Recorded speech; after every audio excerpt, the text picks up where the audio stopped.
Thanks so much for joining us today, everyone, and welcome to today's panel discussion, Conversations with Transformative Researchers, Reflecting on a Year of Accelerated Change. It's been quite the year. I just want to go over a few housekeeping items before we get started. You'll see two different ways to communicate with us throughout the webinar. We have the chat box and the Q&A box. Please use the chat box for all technical issues related to the platform and the Q&A box for any questions related to the content of the webinar. With that, I'd like to introduce our panelists for today. First, we have our moderator, Zoe Dowling, who is our SVP of Research here at Focus Vision. Zoe's an eclectic blend of researcher, technologist, sociologist, and marketer with a rich background across functions, industries, and countries.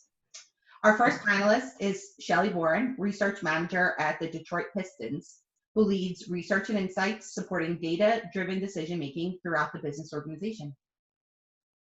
Our next panelist is Tiffany Ng, who's the Director of Consumer Insights at Experian, who focuses on putting the consumer at the center of strategic initiatives, and her focus on agile platforms enables her team to deliver quicker and more insights.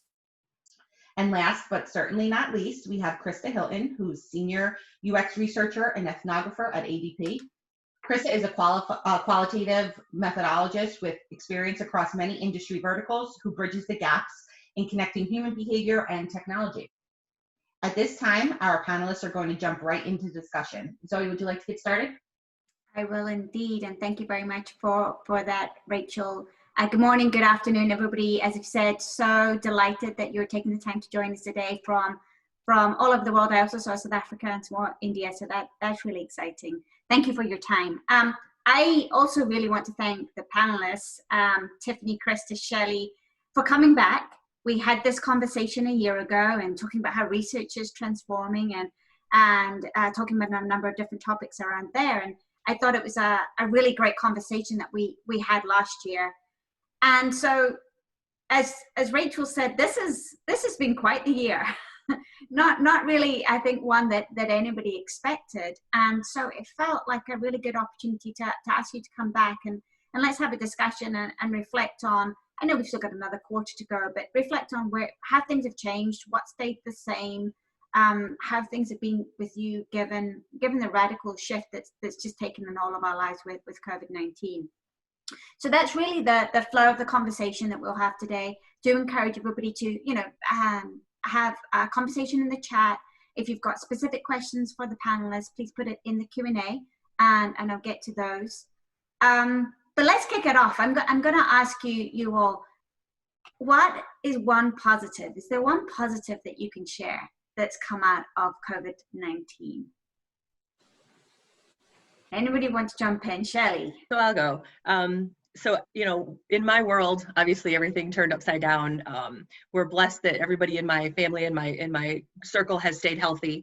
But one of the things, the silver lining that I found is I have a 15-year-old son who is just about the age where he was going to be, he's with his friends, he's at school, he's off at these events, and he's playing travel sports, and all of that shut down. So I got to know my 15-year-old son through all of this. So, he and I are now buds. So that has been my silver lining. That's really nice. I would have to say, so interestingly enough, we closed on a house right as the world was turning upside down. So moved to a new neighborhood, and it's been really lovely to actually meet my neighbors and form relationships with them, even if it's from sitting on the porch to the sidewalk. It's just been really nice to have that sense of community. So. Yeah, I would, that's a tough question, by the way, because it forces us to be positive. I'm similar to both Shelley and Krista. I'm a mother and a wife and a new resident in a community. We closed on a house in July. So I would say that similar to them, it's forced me to be all of those things other than an employee. So it's helped me to reassess my boundaries, try and understand, right, the important things in life other than work. I didn't start off that way. I would say from March to maybe August, it was still just this work machine. But with all of these things, when you stop and take a look around, it's nice that we have this opportunity to be able to look at those other things. I think all of those are resonating. I think for many people, and the human connections that you can form when the situation's different. So that's good, and yes, I'm glad that we can kick off on a positive note. Let's move into what I know. Well, I'm certainly curious about is just what is, and I'm sure everybody else is on the line. What is research like in a COVID world for you and your organization?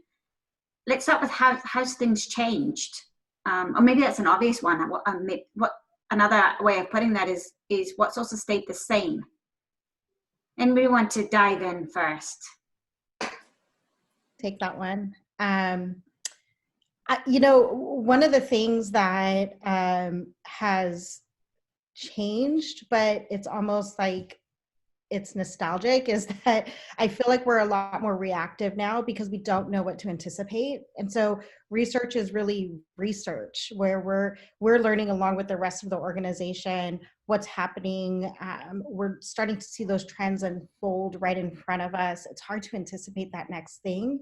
So the years we worked at trying to be proactive for the organization, we're almost in that same stakeholder seat.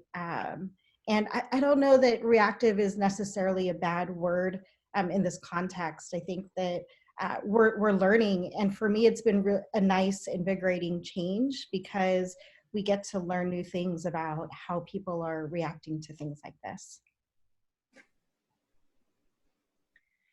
For us at the Pistons, what's changed is we stopped playing basketball, right? So there aren't any games. We have, but one of the things that's the same is we always had an off season. So there's this time between, the end of one, the beginning of another, to plan and to think things through, to plan for the upcoming season. And so I'd say what one of the things that I'm experiencing differently is people are actually slowing down and taking the time to think through decisions and using more data-driven information to develop the strategy of the outreach or the season ticket member renewal programs, and looking at what they want, coming to me more often and asking for the input, and actually using it. I would say for me, I spent a ton of time in the field. Obviously, there was a major pause put on that. So to echo Shelley as well, there's been more of a strategic headspace to have now as well. And it's also just caused me personally to kind of back up and expand on the skills that I use in the field, to use them, either by video or on the phone with folks, right? There's really, I think if anything, an expanded need and focus around that human connection, even if we can't be sitting across from each other, in the context of work. I think there's a lot of interesting points in there. One I wanted to come back to is I got the sense of speed coming through. And Tiffany, I don't know if this is right or not, but what I got from Krista and Shelley is, I'm going to say a little bit more headspace. So maybe I'm going to say a slower speed in the sense of, we have time to think. Let's think about this. Let's see how we approach it. Tiffany, is that the case? Well, I should say, is that correct, Shelley and Krista? And let me go back to Tiffany first as well. Is I get the sense from you that it's speed as in things that got faster and got more intense. Yeah, you're right. It has. Because we don't know, we're a business at Experian that likes to know. I mean, we have data on so many consumers, and it puts us in an uncomfortable place sometimes when we don't know things, and it's really focused the organization more on research than data right now. And so things have sped up. A lot of people have questions. The research that we did last year or 2 years ago isn't relevant anymore. We're considering things like competing priorities with consumers and how is that impacting their decision around credit and finances. And so that's that's caused things to speed up for sure. But at the same time, which is I think why it's so crazy right now, is because they also are, the organization and the leaders are looking for more of that those strategic insights, right? We can't necessarily give insights anymore. It's all about the foresights. And so they need direction on where they want to go. And so it's both for us at Experian for sure. Yeah, it is kind of a double-edged sword for us here, you know, where it's like I'm being asked, the information we're providing is more valued and being put to use. But then when they realize that the data-driven decisions will impact their success rates, then there are more questions coming to us, you know. So yeah, I see the same kind of thing. Krista, you too? Yeah, so I would say, and I'm really fortunate because I now have a team that works more in like a generative space, right? So we've been able to take all of this foundational, contextual, discovery-based work that we've been doing over the past, 18 to 24 months and kind of create those holistic, visions for folks that, to the point that Tiffany brought up, it has both immediate impact as well as long term, so you can start to see where the gaps are.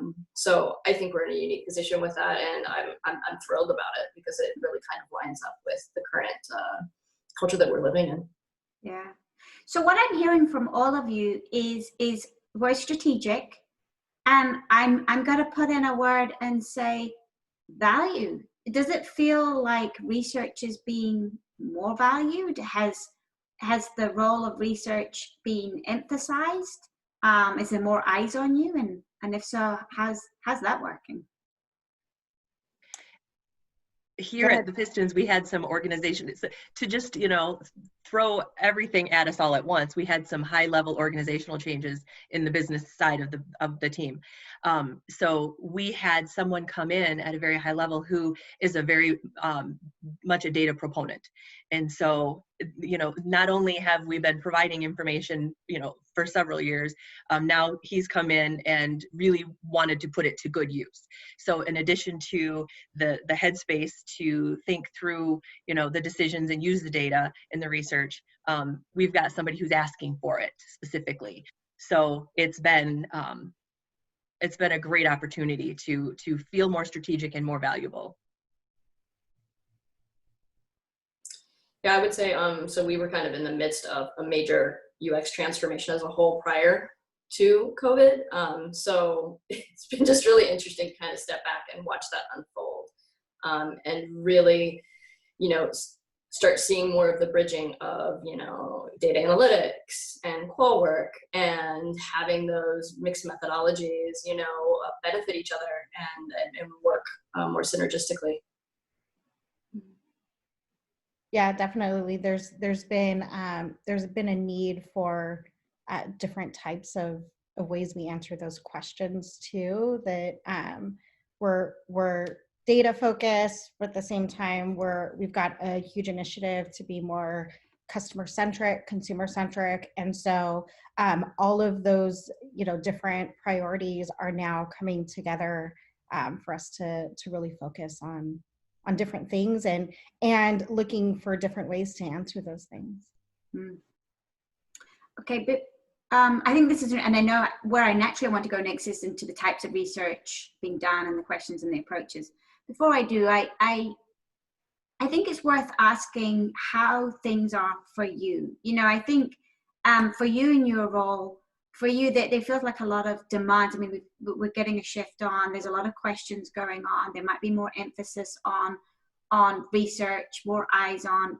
What's it like for you, your role, and also I think just looking at our lives holistically and juggling life. How's it been, Shelley? I'm going to throw it over to you. It's been very exciting. This is, I think, as we finished up the last conversation we had, one of my goals going forward was to be a more strategic partner. And so this has shined a light on the fact that I can provide more than just the data. I can, with my background and the information we have, I can be more strategic. And some of that's, bearing fruit, as we go forward and plan the next season. So here it's been with my family, like I said, it's been blessedly healthy, and we're all supporting each other through all of it. But it's been an exciting time for me, the whole spotlight aspect of it. That's good. Krista? Yeah, a little bit to what Shelley said as well. I know last time when we chatted, I said I kind of saw myself as a relationship strategist, right? Like that to me is the role I play. I think if anything, that has just found different types of channels to expand on. I was fortunate to have a great foundation of relationships, and now with a lot of my colleagues now being remote, I was already remote prior to COVID. So it's been interesting as well to relate with them now in different ways, and even feel that collaboration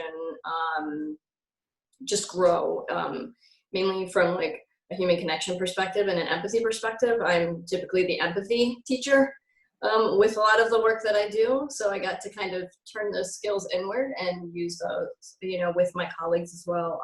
And also with myself. I've had to have a lot of internal dialogue of when to kind of shut things off and set up some healthy boundaries for myself. Because I'm always go, go, go and attached to the computer and all the projects that, I have going on. But it's been a good exercise for me, professionally and personally. Yeah, work-wise, it could be coincidental. I don't think it is, but it's really allowed our research to be connected to more of the business analytics side. So we're connecting dots more. We're looking to see what people are thinking and what people are saying in the research, and then how is that impacting our business, and how can we start to look at those insights as more as indicators, which seems pretty obvious that that's what the research should do, but it doesn't always connect nicely and easily. And we've been able to do that a lot more during this time with just hyper focus on things around COVID and consumer credit and finances, and even identity theft, things like that, right? People are all talking about these things right now. And so we're able to see a lot of consumers just really care about things right now for good reason. And we've been able to look at the insights that we're doing and track it back to business aspects, which is good, which means that, in addition to the research, we're also considering all of these other data aspects, which is why I feel like it's a bit crazy right now. But I think you mentioned, just outside of work and having to deal with all of those things.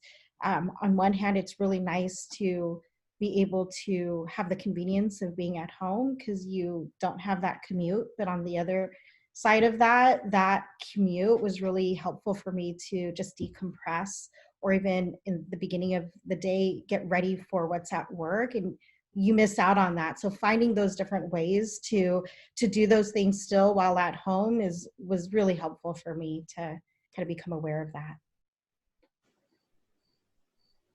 That makes a lot of sense. Just on that, I know, Krista, you were remote before anyway, so I would say no change for you, but change for your colleagues. Absolutely, and change as well, because I've had a moment to kind of step back and realize being remote, how much I was traveling. So it's actually being remote and being at home now, which has been a bit of an adjustment as well, because I'm used to having that very much one-on-one, but hopping from airport to airport to make that happen. So it's been a moment to kind of sit back and reflect on that. Sure, I can imagine, and I can relate. I used to do a bit of traveling. But so for everyone, how have you found? Because it sounds like there's maybe more connections going on within different parts of the business. Tiffany, you mentioned working with data analytics potentially more and connecting more dots. Shelley said there's maybe more questions being asked. How has managing those relationships and getting in front of the right people, or knowing what conversations that, if we all could listen into Zoom meetings and hear, oh yeah, no, I can help out there. But, how's that been? Sort of trying to get in the right conversations, making sure you're speaking to the right people, or hearing the questions at the right time.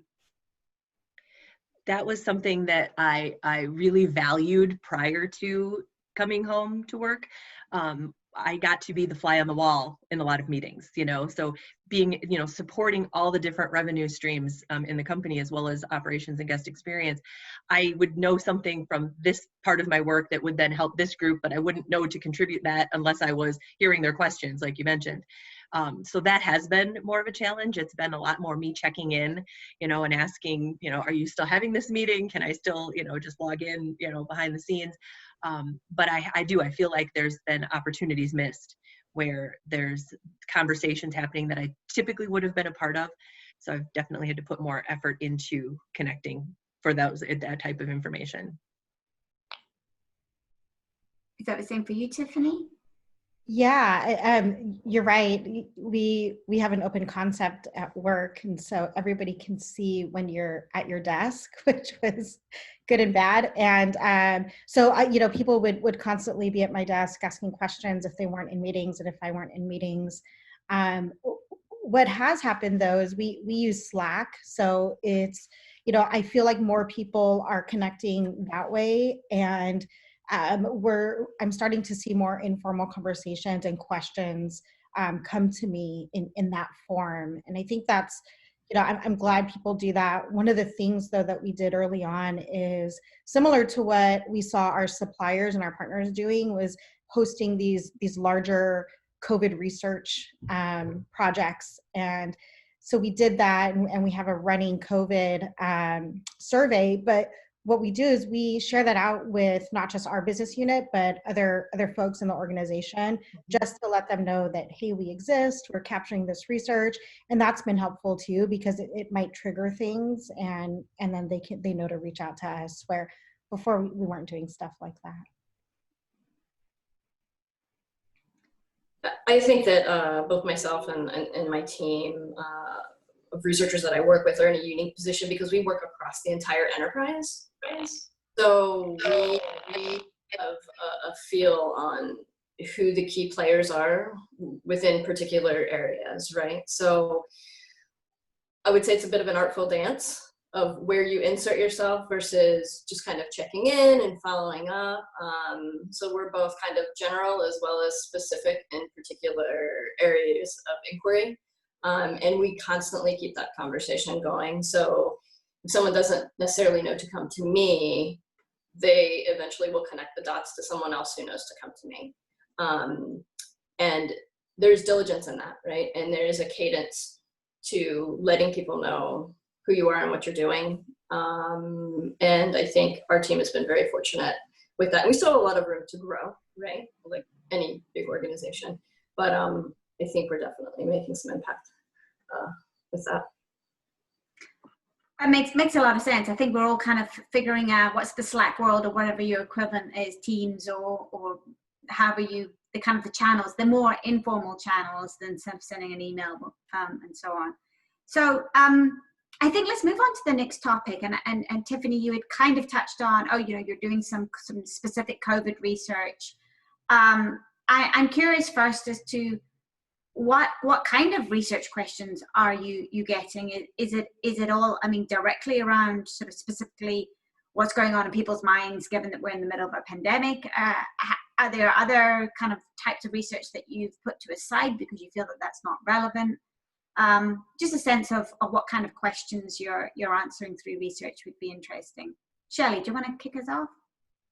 Sure. So we are also running some specific COVID research. We have kind of a dotted line relationship with the Red Wings, the Tigers, and 313 Presents that manages majority of our concert venues in town. So I've coordinated all of them to contribute to this research study, or contribute participants, I should say. So we wanted to get a good idea of what Detroit as a whole was thinking instead of just what Pistons fans were thinking. So it's been great to get input from the other entities to see what's important to them, as well as what the Pistons wanted to know about things. It is mostly focused on events, because that's all of our business. So it's the comfort level, the desire to come back, that kind of thing. And that has taken a large chunk of my time right now, as we've kind of been able to put off some of the decisions on, how do you reach a ticket buyer? Because we don't have tickets to sell right now because we're still working on what a schedule might look like. So it's our priorities have shifted due to the pandemic, typically to a large part, just based on figuring things out about the effect of the virus. That makes a lot of sense. Krista, I'll send it over to you. Sure. We are business based, are HR practitioners for the most part. So every conversation with them, they're people, right? So COVID is going to come up in pretty much every conversation, typically at the beginning, because you have to have that moment of reconnecting, checking in. That's now part of the rapport building, I find, in every conversation that we have, and it's both ways, which is nice. And then, we kind of get into the meat of whatever the focus is. But you can't get around a conversation without talking about it in some way, shape, or form, right? But that's the empathy part of it. That's the empathy part of it. So yeah, it permeates. And has your I know you're focused on UX research. So one should never make assumptions, because I'm going to assume that hasn't changed your focus on, because people still need to conduct the tasks that they need to conduct. So that has COVID impacted anything that you're focusing in on, or it is more just the relationships and the changed nature of how you're approaching what you do? Yeah, it's more that, and also just the hybrid workspaces as well, right? Because early on, it was navigating the technology of it, right? Are you having video chats with folks? How do people's companies treat them in terms of getting them, remotely set up? Maybe some people didn't get cameras that came on their computers or whatever, so I couldn't sit and have a face-to-face conversation. I had to be on the phone, or vice versa. Those were just some of the challenges at first, but now, again, it depends state by state, company by company, what type of environment people are working out of. So it's more a lot of that upfront relationship managing in ways, and planning around what it might look like. Will there be out? what device do we want to use to have a conversation? Sure, that makes sense. Those sorts of things, and what's our backup plan if that falls through? Always need a backup plan. Always need a backup. Tiffany, how about for you? Yeah, the questions are typical of what people want to know right now, but what's happening is anytime we do research and have a readout or let people know what we find, the first question is usually, but how much of an impact is COVID having on what you just said? And is that going to change? And that's a hard question to answer, right? And my usual response is, COVID's not going anywhere anytime soon right now. So what people are saying is where people's headspaces are right now, and we have to acknowledge that and try and focus that. It's hard though, right? When you think strategy wise, because people want to plan for 1 year, 2 years out, even 6 months out. It's hard. Things, we did our COVID study was every other month, but it seemed like we were surveying on the back, like the wrong months. Every time we'd survey, something big would happen that next month. So it's tricky for sure. No, that makes a lot of sense. So I'm going to move into how are you researching? So in particular, I looking back on what we talked about last year, and one of the, I'm going to say kind of tongue-in-cheek, provocative questions I put out there. We've seen the death of focus groups, for example. And, we've certainly had an enforced extended pause on in-person focus groups. And anything else that's done in person, if you do, the small intercepts still happen for surveys, IDIs, other types of research still happens in person, and of course that's had that pause. How have things been for yourselves and changing on sort of basically the shift to online? What's that look like? So we did a lot of, No, go ahead. We did a lot of online research already in different ways of doing it, both in person and online. Obviously, we're not doing any in-person research right now, but I've noticed too that the tools that we use, we haven't necessarily brought on any new tools. We're just shifting which tools we're using more and less, which is interesting because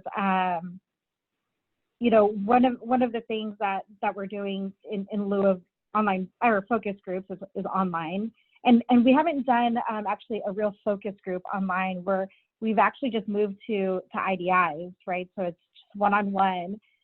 What we've been doing though too is trying to observe people's reactions, knowing that they're in their own home now and not in a focus group facility. And it's been really interesting to capture that. I mean, I think it's so telling that people are in their homes and you can tell they've got competing priorities, and it's the same. It's more, it's closer to real life for us. So we've tried to take the positive things like that and turn them into insights. I'm going to stay with you, Tiffany, for a moment because there's a number of interesting things in there. One, what has something prevented you? Why did you choose to go to online IDIs as opposed to trying out online groups?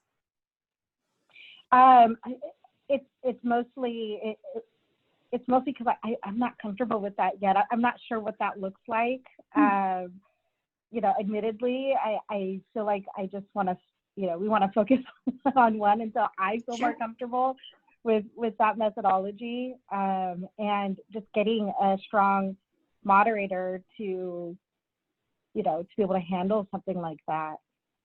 And that makes a lot of sense. And believe me, you're not alone. I think this is one of the things I've heard a lot from researchers. It's like this is there's been no time to I'd say experiment, although there are of course solid best practices for online that do exist, but to get comfortable with it, just to try it out in a safer environment where not everything's riding on what you're getting from this one focus group, for example. So I think it makes a lot of sense. I would encourage you to try it, but that's me just doing the plug, because I think we can get good things out, but that's always up for debate. But I think it's also interesting hearing what you're doing with the kind of the IDIs and the online IDIs, and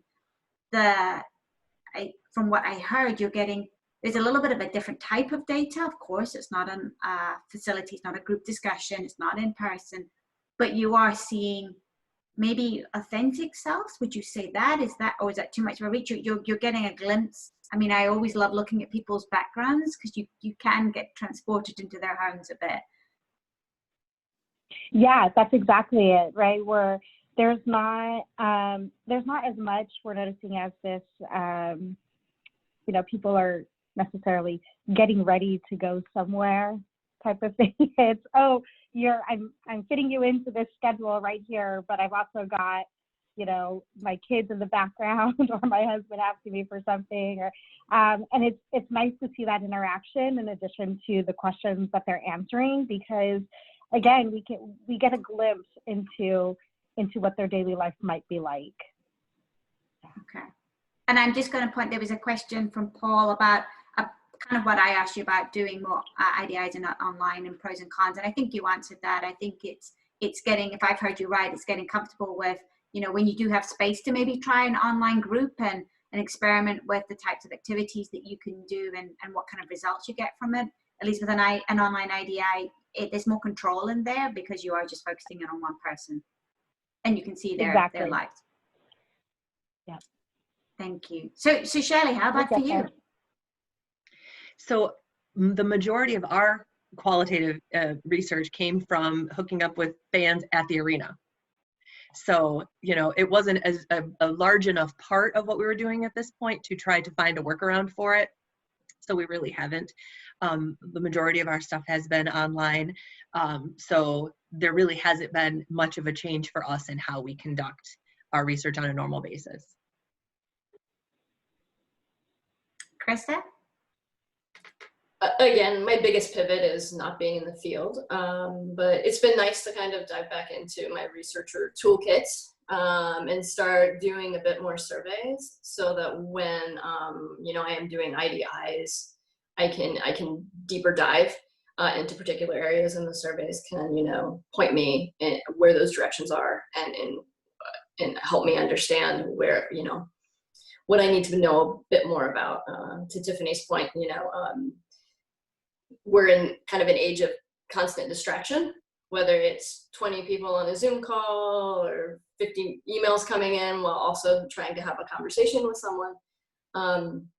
So I'm doing that to also be very mindful of people's time. The fact that they still want to give me their time and are very apt to do it, I'm thrilled. But I want to make sure that it's very focused in that, you know, 30 minutes to 60 minutes that they have for me. That really, I think that's really interesting, and it's kind of speaking to sort of the need to sort of be resourceful, and like you said, go back to your toolkit and think about what can be answered in what way that would be helpful, and balance people's times, but give me the information that I need, and sort of maybe so be more creative in how you're approaching it. Is that fair? Oh, absolutely, absolutely. And I'd even say that I've even just taken, you know, all of my researcher skills in terms of, I always go by the 5 whys. Now I've expanded that to about 7 whys, because it takes about that now to get underneath, you know, what people are thinking and feeling, because there's now, you know, not only just their work, it's all of the other emotional layers that we have to kind of parse through. And I think that's just going to be, to Tiffany's point, part of the lingering trace of COVID throughout, you know, years to come. It's added an extra layer of things to think about in terms of research. But that's also the beauty of research, right? Research is never one and done. It's iterative, so you're building on it. So, you know, your themes will still emerge. I think what I'm hearing, just again, and Shirley, I know you've just been in a different space, just by the nature of your business. But listening to, for Krista, for you, and for Tiffany, one thing, and we talked about this earlier, is an empathy though, and the human connections, and that's coming through with research. Tiffany, if I'm thinking about, you know, you're getting into people's living rooms, bedrooms, wherever, dining rooms, wherever they're taking that IDI with you, and you're, you know, it's if I think of like a presentation of self, like, you know, when we are in our own homes, there's less barriers. And we also, as researchers, from the participant side and then from the researcher side, we have empathy, and we're really bringing that to the forefront now, because that is what's needed. And I just wonder if, so there's 2 parts to where I'm going here. One, if we're going to just see that being elevated and emphasized in our research going forward. I think it's always been there, but just sort of heightened as a result of COVID. And the second thing I would to sort of add to that, for open up to yourselves, is what about, and this is actually a question that came in, is, you know, we've talked about how if we take groups for specifically IDIs and in-person focus groups, you know, they've been off the table for now, and so there's been that shift to online. Krista, you talked about, you know, sort of maybe, you know, opening up, oh, I might have done that qualitatively, I might have used somebody's time, I might have done it observationally, but now I'm doing maybe a survey to get some of my information. So different ways of approaching things. Do we think that, well, what do we think? And yeah, get your crystal ball out. I mean, like, but what's going to happen as less restrictions, you know, as there's more in person, being able to more travel, able to take place? Do you think that we will, you know, shift right back to where we were with in person, or sort of keep roughly where we are now with sort of more online, or maybe taking different approaches, or mix of it all? What do you think about that, Krista? Personally, yeah. I mean, I don't see in-person happening anytime soon. If I had a crystal ball, there's so many things to weigh into that, with travel and possible vaccines and reopenings and things of that nature, and just frankly the comfort level, right, of people being in that space. I think it's going to take a while, and I don't know what a while is, and while that is disconcerting, I still think we have this new space to operate within. And I think, it's our job as researchers to navigate that. We're still relating to people, we're just relating in different ways. We still have questions to ask. We just have a couple other different layers to kind of get through.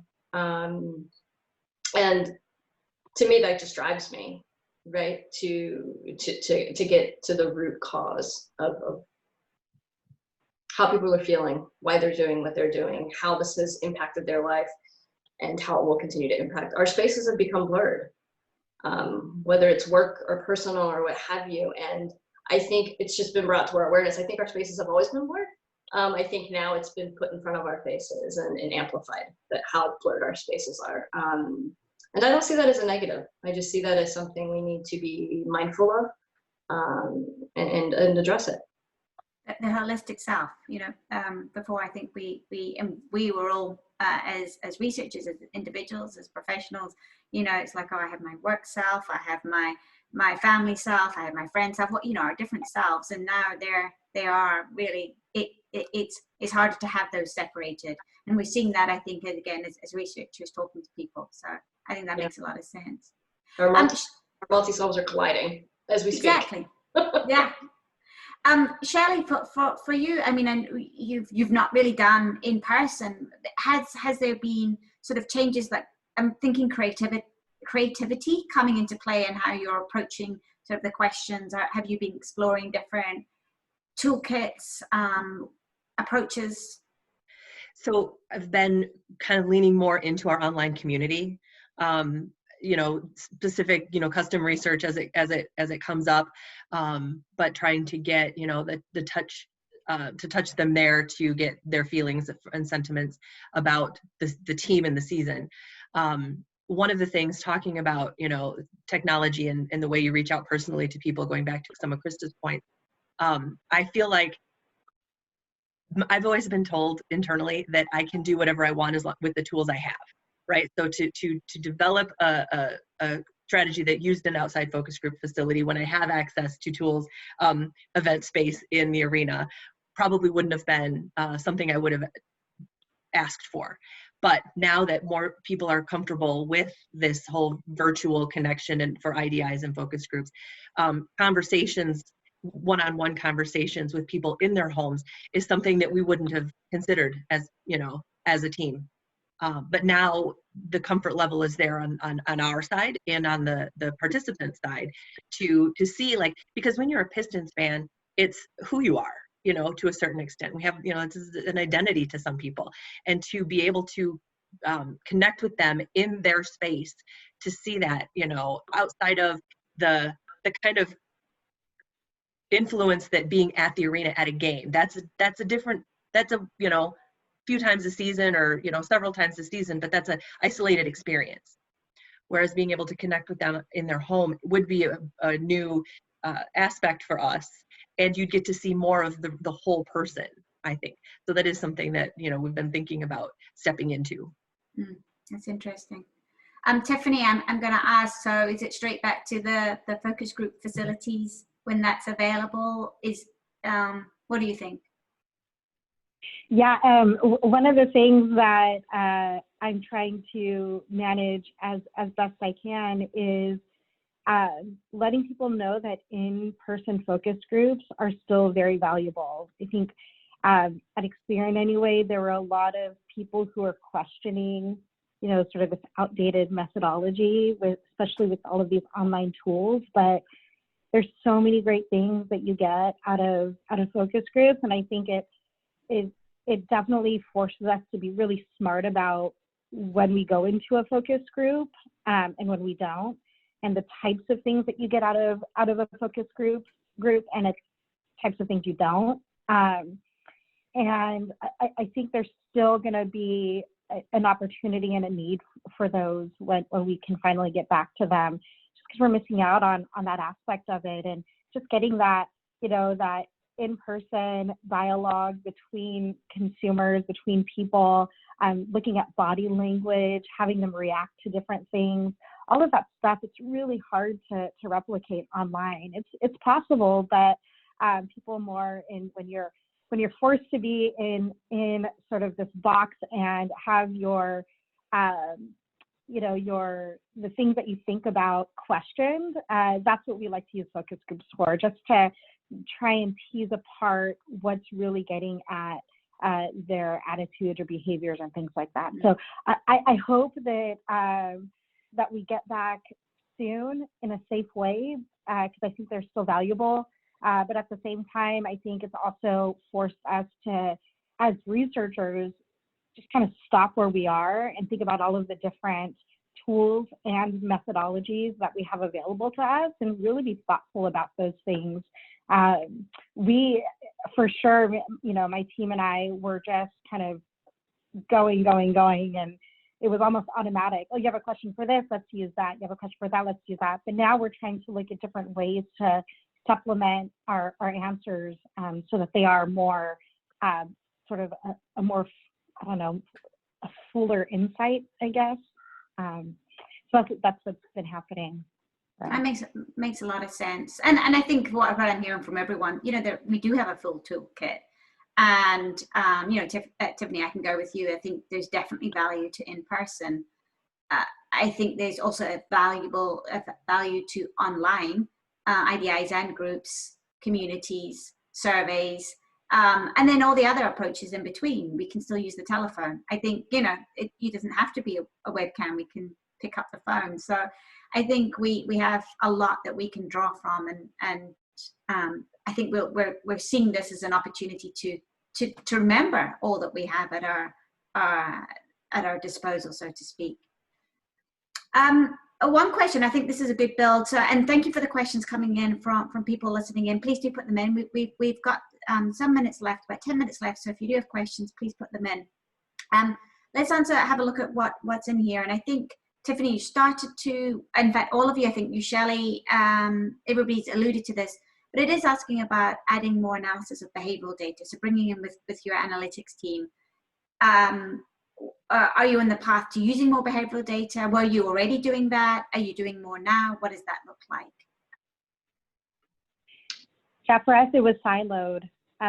We have a really strong analytics team that looks at behavioral data all the time. And then we have our insights team that looks at research findings all the time. And they weren't, sometimes we would supplement their findings, sometimes they would supplement our findings, but it was never at the beginning of a project, let's look at all of the things that we have available. And we're starting to do that a lot more now, because of the sort of the lack of maybe opportunities for us to understand consumers right now. And so we're trying to just get all of the answers that we can. And so, we were already on that path, but I think this definitely forced us to think about it a lot more. Makes sense. Yeah. Krista? Yeah, I would echo that in a lot of ways. I was already using it prior, and I think, again, going to toolkits and the technology we have, right, that it's growing and growing, and people are becoming way more engaged with it and just learning about how all of the capabilities that behavior analytics can provide, right? Whether you're looking at the behaviors themselves or recruiting or what have you, there's so many flexibilities that you can be using within a lot of these tools. So I sit at the Pistons within the data and analytics group. So I have access to the research I conduct, the information in our CRM system, the reports that are produced by our business intelligence team. Those are my peers. So we as a group outreach to the separate groups within the company. So that's been something that one of the reasons I joined the Pistons was because I knew that I had all that fun data to play with to help people make decisions. So but it has been, this is where, the behavioral data about our ticket purchasers and their habits and their reasons and all that stuff, it's become, part of the more strategic questions I'm being asked as I get to play in that data more to help give good advice. Knowing that I'd always been interested in doing it, but now being able to prove the value out. That's really interesting. Again, I'm getting the sense that we COVID may be accelerating where we are as researchers, and not just as researchers, I mean, it's doing many things across the world for different industries, but certainly when you look at the research industry, the research world, the things that we've talked about for the last numbers of years, being more of a strategic, I still love what you said, Krista, the strategic relationship strategist, am I right? Yeah. But like, you know, and having that role within our organizations and getting the value and people understanding the value of what's being done, as well as when we've just talked about methodologies and approaches, and it's forcing sort of a shift. And I'm just, you know, Tiffany, because it's just it's an obvious example of saying, you know, you have always done on in person, and now you are trying online with IDIs, and maybe you'll try a couple of groups, and so it's that is a force kind of, oh, we're gonna try this and see what we get from it and see what the benefits are. So we can also when we have the choice of in person, we might say, well, you know, we can do that, but we can also do this online. So it's kind of accelerating how we're looking at some of these things, and then also accelerating, it seems from what you're all saying, the synthesis, you know, bringing the big and small data together so that we are getting that holistic look as a person through the data, and then also how we're communicating with them. So be interesting to see, you know, if we're thinking in a year's time, how this is, you know, is this kind of evolving? Is this where we're at? I have a couple more questions. Krista, there was 2 questions around sort of how you're using surveys to enhance your IDI. So I think that intrigued people. So if you can elaborate, that'd be great. In what regard, just so I know? It's just what kind of questions are you asking in your surveys, or can you elaborate on how you use surveys to enhance your IDIs? Sure. I kind of think of it as kind of casting a big net, right? I think of everything as kind of starting big and then getting narrow, and surveys kind of allow me to do that. It allows me to capture a lot of the demographic information, making sure I'm talking to who I need to be talking to, and getting at just the high level, you know, what they're doing in their role, whatever the particular line of inquiry is, right? Then from there, I can also use my surveys as recruiting tools to do follow-up IDIs, right? So I think of it back to the relationship strategist. I spend a ton of my time relationship managing, whether it's via surveys or, you know, emailing with clients. So that's a great tool for me then to move into my IDIs. I can capture people's interests, keep them engaged. So it really kind of, there's a lot of benefits to it, quite honestly. And I've been thrilled to actually just see how willing and able people are still to participate, you know, in the conversations with me. I mean, I guess I hypothesized I wouldn't necessarily have as much of a captive audience with, you know, everyone's world's kind of being turned upside down. But that's actually really not the case. People want to have conversations. They still want to be seen and want to be heard, want to vent, but also want to share, you know, how their life has been, you know, all of the impacts that they've experienced throughout this and how it relates to their work. So I've come to find it's a really great tool, using the surveys to then follow up with ideas. That's great. That's great. There is a question, and I just due to time, because I do have one last question I would like to pose to you all, but just around the main advantages for the end client around doing online qualitative. I'm going to do a quick summary of 3 or 5 things that come to my mind, and I'd be interested if you agree or disagree with what I'm saying. So I'm thinking online qualitative, and of course there's a lot of richness to that because we've talked about online communities, and Shelley, you and Tiffany, you both have online communities as part of your toolkit that you dig into. So I think, I mean, and I'm such a fan of those because we can have extended engagements with people, and we can get them to capture videos or images or write things for us. So there's a lot there. Maybe the question is going more to online qualitative focus groups and IDIs, as that's what a lot of our conversation's been on. For me, it's we can get people in their homes at a time and place that's convenient for them. We don't have the travel, the costs associated with sort of that is within person and doing groups. So it can really helps with geographies. It can help with budgets. It can be immediacy. They're quite quick that you can set something up. I mean, recruitment's also something else, but there can be a speed to it. and we can have, I think, rich conversations that said, as you brought up, Tiffany, you know, there are different dynamics in any situation that we put people in. People are going to be different in their homes than they are in a sort of a focus group facility with people, with strangers. And that can be pros and cons as well, because they can be more open, they might be less open. It just depends. And of course, it all depends on the moderator as well. Anything you would add or dispute to that, Tiffany? No, I think you hit it right on the nose. That's exactly it, right? Time, budget, different dynamics and different environment for folks. There are a lot of advantages of online qual right now. Yeah. All right, in our last few minutes, I did want to go back to the question I posed at the end of last year. Well, it kind of was a year ago, just about the future role of researchers. And I know we've kind of covered on some of this. If you're thinking a year or two ahead, do you think that your role will be any different? Can you see changes? Where do you think? Do you think there's going to be major shifts? Do you think it's incremental? What do you think of the future role of researchers? Shelley. So I think that the current situation, as we discussed, you know, has kind of accelerated that the path I thought I was going to be on in a very good way to be more strategic. I think going forward, I believe that within my organization, the future of research within our company is that our group will be invited to the table sooner, you know, to help define some of the objectives instead of just measure them in the background. So I think that's what I hope my future role of our group is. Krista? Yeah, I would agree. I think, you know, COVID has obviously forced our hands in many ways. And I think that we have even bigger and more seats at the table.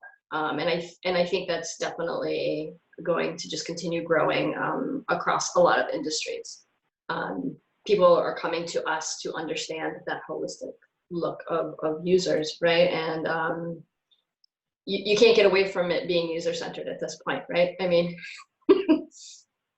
this is right here, right? We can just reach out and have whatever we want. So you have to be, it's imperative that you're user-centered. I mean, it's not a question of if, you have to. Yeah. And we are the tool for that, right? Yes. Tiffany? Yeah, I think it's interesting, right? Just over the last 5 years, how much customer centricity has become a part of our world, whether it's research or not, right? It keeps creeping into our world as consumers and as researchers. And I think that's coming, you know, for us specifically, I think the future role of the researcher is really around, you know, it's here now, but more of that storytelling, more about putting that consumer at the center. But for businesses, they really aren't satisfied right now with just insights. They want foresights, right? And so I think we're seeing the industry shift that way. How can we leverage all of these different data points, all of these different insights to start driving strategy for businesses? And I think that's really where we're going to find, you know, our niche coming soon. If researchers haven't done that already for their companies, right? Or suppliers for their clients, what is going to be that thing that helps to inform on their product roadmap, their marketing roadmap, right? That strategy that businesses are always looking for. That's where I really see this role moving into. What are those actionable insights that we've been talking about for years? I like that. Yeah, the foresights. So yes, well, I think I feel like we're on a good path, and it certainly feels that it's been accelerated, and I think this is a really good thing. We're at time. Honestly, Krista, Shelley, Tiffany, thank you so very much for your time. I thought this was really interesting, and thank you for sharing your world with us. I hope everybody who joined today also found it informative and useful. Please keep your questions coming. You can always direct them to me, and I look forward to see you at a future webinar. Rachel, you can close us out. Great, thanks, Zoe, and thank you all so much for joining us today. It was a wonderful discussion. Unfortunately, it looks like we've reached the end of our time together. If there are any questions that didn't get answered, we will follow up soon, or you can email us at webinars@focusvision.com and we'll respond to your question at that time. We hope you enjoyed today's panel discussion and we hope to see you at future webinars. Have a great day, everyone. Cheers. Thanks.